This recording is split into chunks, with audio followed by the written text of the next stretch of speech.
নমস্কার বন্ধুরা, আমি পায়েল। আপনাদের যে গল্পটি পড়ে শোনাবো তার নাম বিয়ের হার। আজকের গল্প আপনাদের কেমন লাগলো নিচে অবশ্যই কমেন্ট করে জানান। রূপডিহি গ্রামে ছোট্ট বাজারের প্রায় শেষ প্রান্তে রুদ্র সামন্তর হোমিওপ্যাথি চেম্বার। সপ্তাহে একদিন তিনি পাশেই আরেকটি শহরতলিতেও রুগী দেখেন। ছোট একটি আদ্যিকালের মারুতি গাড়ি আছে তার বাবার, সেইটাই নিজেই চালান। বাবা অবশ্য এ অঞ্চলে বেশ নামকরা ডাক্তার ছিলেন। তবে বাবা মার হঠাৎ বেড়াতে গিয়ে অকাল প্রয়াণে একমাত্র ভাই রণজয়কে নিয়েই ছিলেন তিনি। সদ্য হোমিওপ্যাথি পড়ছেন তখন। ভাই আরও বছর আটেকের ছোট তার চেয়ে।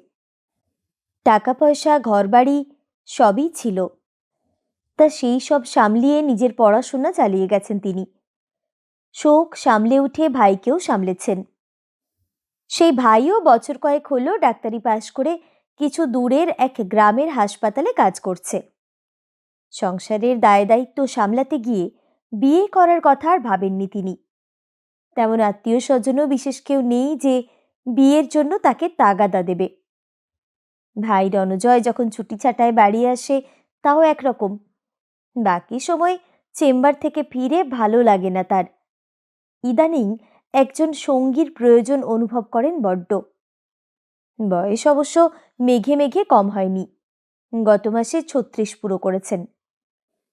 ভাই অবশ্য কথায় কথায় দু একবার বলেছে তাকে বিয়ে করার কথা। তিনি একটু দোনোমনো করছিলেন। দু একজন তাকে কয়েকটি মেয়ের কথা বলেছেও। একজনের সাথে তো বিয়ে ঠিক হতে হতেও হলো না। যাক সে কথা।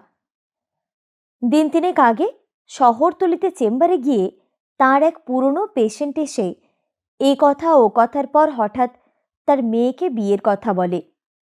অনুরোধ করে তার বাড়িতে একদিন যাওয়ার। তা এক ছুটির দিন গেলেন দেখতে মেয়েটিকে। লোকটির অবস্থা খুব একটা ভালো নয়, বরং খারাপই বলা চলে। কিন্তু তার মেয়েটিকে ডানা কাটা পরি বললেও কম হয়। এমন লোকের, এমন পরিবারে এরকম মেয়ে সত্যি চোখে পড়ে না। মেয়েটি নাকি তার দিদিমার মতো হয়েছে। দিদিমা দারুণ সুন্দরী ছিলেন। কাছের কলেজ থেকে গ্র্যাজুয়েশন করেছে মেয়েটি। রুদ্র অবশ্য একটু কিন্তু কিন্তু করছিলেন, মেয়েটির বয়সটা বড্ড কম। অবশ্য তার আপত্তি ধোপে টিকল না। মেয়ের বাবার প্রায় হাতে পায়ে ধরার অবস্থা। তার স্ত্রী গত হয়েছে বছরখানেক। মেয়েকে পার করতে পারলে সে নিশ্চিন্ত। মেয়েটি মানে মালিনীর রূপ দেখে রুদ্র যে টাল খেয়েছিলেন তাই বা অস্বীকার করেন কি করে। সামনের অঘ্রাণ মাসেই মালিনীকে বিয়ে করে ঘরে আনলেন তিনি। ধুমধাম কিছু নয়, বরং কাছেই জাগ্রত শিবের মন্দিরে বিয়ে, তারপর ভাই আর হাতে গোনা দু চারটি লোকের সামনে শৈশাবুধ। মালিনীর বাবাকে অবশ্য কোনো খরচাপাতি করতে হয়নি, তার সামর্থ্যও ছিল না। রুদ্র নিজেই সমস্ত খরচ করেছিলেন। আজকাল বেশ আনন্দে নিশ্চিন্ত জীবন কাটছিল তার। মালিনী যে শুধু দুর্দান্ত সুন্দরী তাই নয়, সে বড্ড সংসারী, গোছানো মেয়েও বটে। রুদ্রর খুবই খেয়াল রাখে, ঘরবাড়ি ঝকঝকে তকতকে করে রাখে। রান্নার হাতও তার বড় চমৎকার। এতদিন নিজের হাত আর পুরনো এক ঠিকে কাজের দিদির ভরসাতেই চলতেন রুদ্র। মালিনী এসে গত কয়েক মাসে তার স্বভাব খারাপ করে দিয়েছে। এবার ভাই রণজয়ের একটা বিয়ে দিয়ে দিলে নিশ্চিন্ত তিনি, ভাবেন রুদ্র। সেদিন গিয়েছিলেন শহরতলিতে বরাবরের মতো। মালিনী একটু রান্না করে পাঠিয়েছিল তার বাবার জন্য। সেটা দিয়ে ফিরতে ফিরতে সেদিন একটু দেরি হয়ে গেল তার। গাড়িটা জায়গায় রেখে নতুন অভ্যেস মতো মালিনীকে ডাকতে ডাকতে বেল বাজালেন। এই বেলটা কিছুদিন হলো লাগিয়েছেন দরজার বাইরে, মালিনীর পছন্দে। কিছুক্ষণ দাঁড়িয়ে থাকার পরও মালিনী আজ দরজা খুলল না। সাধারণত তিনি বাড়ি ফেরার আগেই সে দরজার কাছে দাঁড়িয়ে থাকে। আবার অধৈর্যভাবে বেলটা বাজালেন তিনি, তাও দরজা খোলে না। ফোন করলেন মালিনীকে। ফোন বেজে বেজে বন্ধ হয়ে গেল। হঠাৎ রুদ্রর মনে হলো কেমন যেন একটা অদ্ভুত পোড়া পোড়া গন্ধ আসছে, তার সঙ্গে গ্যাসেরও যেন হালকা গন্ধ। আশঙ্কায় কেঁপে উঠে চিৎকার করে উঠলেন মালিনীর নাম ধরে বার কয়েক। তার চিৎকারে পাশের বাড়ির পল্লব কাকুরা আর সামনের বাড়ির হরি ঘোষেরা সবাই বেরিয়ে দৌড়ে চলে এলো কি হয়েছে জিজ্ঞেস করতে করতে। তখনও পর্যন্ত মালিনী দরজা না খোলাই সবাই মিলে সিদ্ধান্ত নিল দরজা ভেঙে ভিতরে ঢোকার। নিশ্চয়ই ভিতরে কোনো একটা সমস্যা হয়েছে, কেমন একটা পোড়া পোড়া গন্ধও পাওয়া যাচ্ছে। দরজা ভেঙে ফেলা হলো। পোড়া গন্ধ অনুসরণ করে সবাই মিলে চলে এলো বাড়ির রান্নাঘরে। রান্নাঘরে ঢুকে সবার চোখ ছানা বড়া। রান্নাঘরের মেঝেতে পোড়া বিকৃত এক নারী দেহ পড়ে রয়েছে। চারিদিকে গ্যাসের গন্ধ বেরোচ্ছে। কারো বুঝতে এক মুহূর্তও দেরি হলো না যে এই পোড়া মৃতদেহটা মালিনীর। রুদ্র স্থাণুর মতো দাঁড়িয়ে রইলেন আর তার চোখ দিয়ে নিঃশব্দে টপ টপ করে জল পড়তে লাগল। কেউ একজন বোধহয় পুলিশে খবর দিল, আরেকজন কেউ তার ভাইকে আর মালিনীর বাবাকেও ফোন করল। শোকে রুদ্র একেবারে পাথর হয়ে গেছেন। খবর পেয়ে স্থানীয় থানা থেকে পুলিশ চলে এলো। পুলিশ পোড়া লাশটাকে উদ্ধার করে নিয়ে গেল। পুলিশের ধারণা রান্নাঘরের গ্যাস লিক থেকে গায়ে আগুন লেগেছিল তার। স্রেফ দুর্ঘটনা, কোনোভাবেই এটা আত্মহত্যা বা খুন নয়। মালিনীর মৃত্যুর পর বেশ কিছুদিন কেটে গেছে। রুদ্র শোকে কেমন যেন পাথর হয়ে গেছে ইদানিং। নিজের এত বেশি অযত্ন করছেন যে গতকাল থেকে তার বড্ড জ্বর এসেছে। রণজয়ও গত সপ্তাহে একটা নতুন জায়গায় হাসপাতালে জয়েন করেছে। সেটা বাড়ি থেকে অনেকটা দূরের একটা জায়গা। তার কাজের চাপও বেড়েছে, ফলে তার ঘন ঘন আসা এখন একটু মুশকিল হয়ে গেছে। কোনো রকমে ওষুধ খেয়ে বেহুশের মতো বিছানায় পড়ে আছেন রুদ্র। ওঠার মতো ক্ষমতা নেই শরীরে। জ্বরের মধ্যে অদ্ভুত সব জিনিস হতে লাগলো তার সাথে। গতকাল রাতে গায়ে জ্বর আসার পর একটা কম্বলে যখন ঠান্ডা লাগছিল বড্ড, ভেবেছিলেন কাঠের আলমারি থেকে আর একটা কম্বল বের করে নেবেন। পাশ ফিরে বিছানা থেকে উঠতে গেলেন, হঠাৎ দেখলেন কে যেন আগেই আলমারি থেকে অন্য কম্বলটা বের করে তার পায়ের কাছে রেখে গেছে। আবার মাঝরাতে যখন ঘুম ভাঙল প্রচণ্ড জল তেষ্টা নিয়ে, দেখলেন বেডসাইড টেবিলে কে যেন এক বোতল জল আর একটা কাঁচের গ্লাস রেখে দিয়েছে। অথচ তার স্পষ্ট মনে আছে ঘুমোবার আগে তিনি বেডসাইড টেবিলে এসব নিজে রাখেননি। ভোরের দিকে আবার যখন প্রচণ্ড জ্বরের ঘোরে তিনি কাবু অনুভব করলেন, কেউ যেন তার মাথায় হাত বুলিয়ে দিচ্ছে, কম্বলটা জড়িয়ে দিচ্ছে ভালো করে, মাথায় যেন ঠান্ডা জলপট্টি দিচ্ছে। একটু বেলার দিকে ঘুম ভাঙতে কোনো রকমে হাত মুখ ধুতে গেলেন। অবাক হয়ে দেখেন বালতির জলটা উষ্ণ গরম। কি করে হলো? কে গরম করলো? এরপর রান্নাঘরে গিয়ে দেখেন বাটিতে গরম দুধ রাখা, পাশে খইয়ের প্যাকেট। এসব কি হচ্ছে তার সাথে তিনি ভেবে কুল পেলেন না। ঠিকই দিদি যে করে যাবে তাই বা ভাববেন কি করে?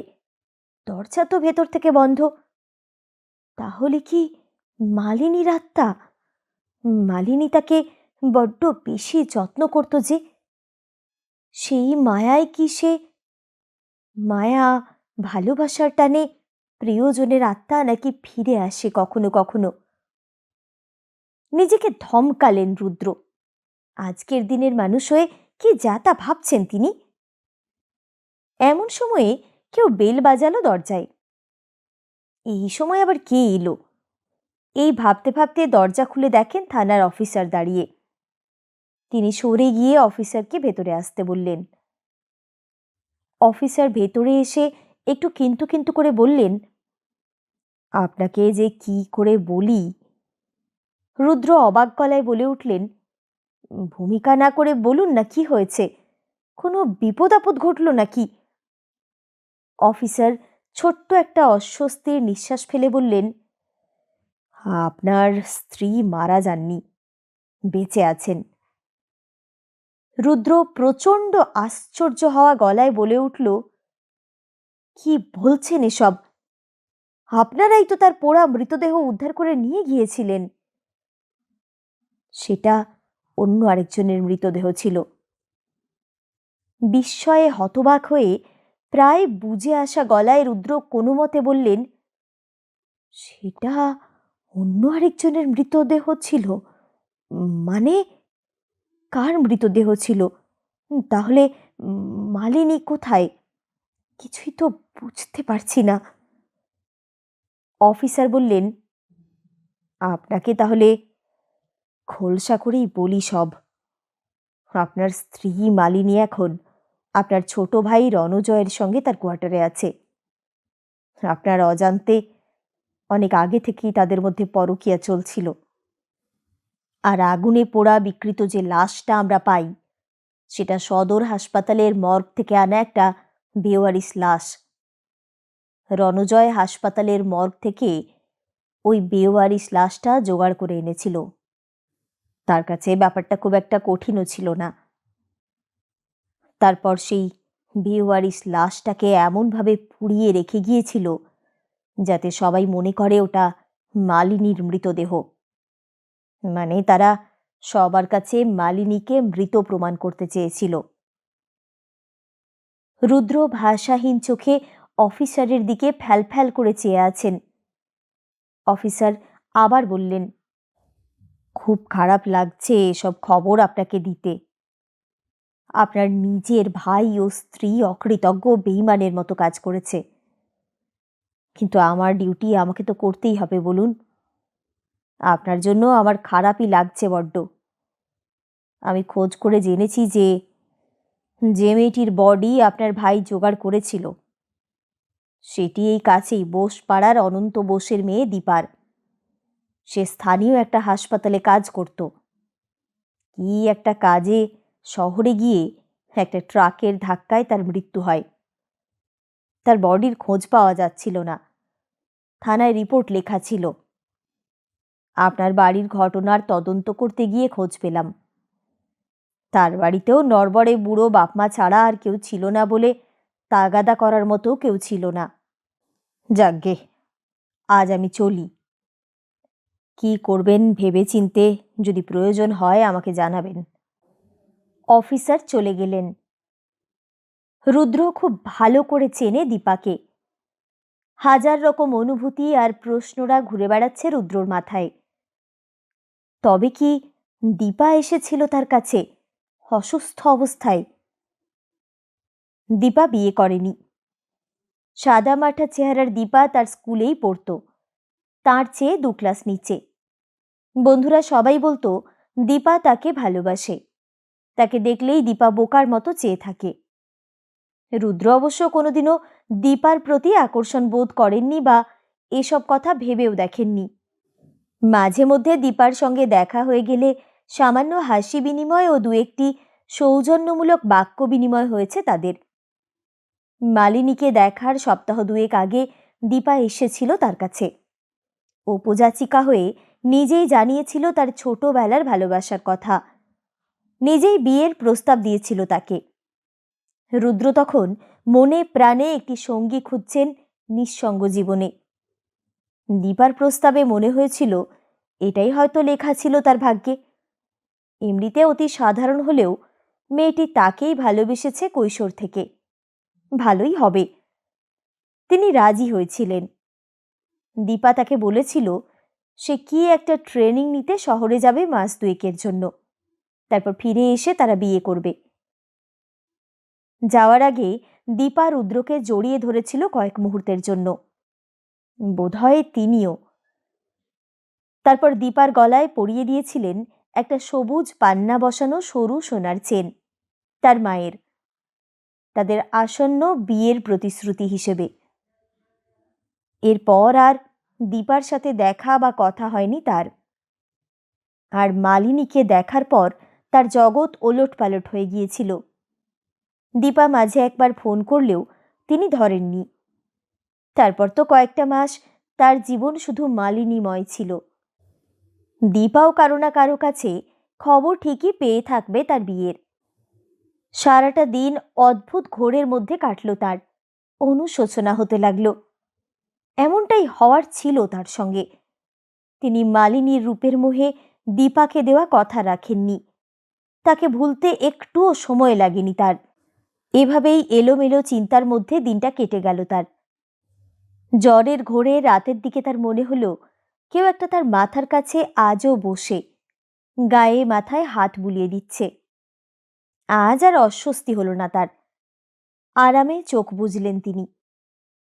সকালে যখন ঘুম ভাঙল, অনুভব করলেন জ্বরটা একদম ছেড়ে গেছে। তারপর হঠাৎ চোখে পড়ল তার মাথার বালিশের পাশে সবুজ পান্নার লকেট দেওয়া হারটা রাখা। নিজের অজান্তেই চোখ দুটো ভিজে গেল তার।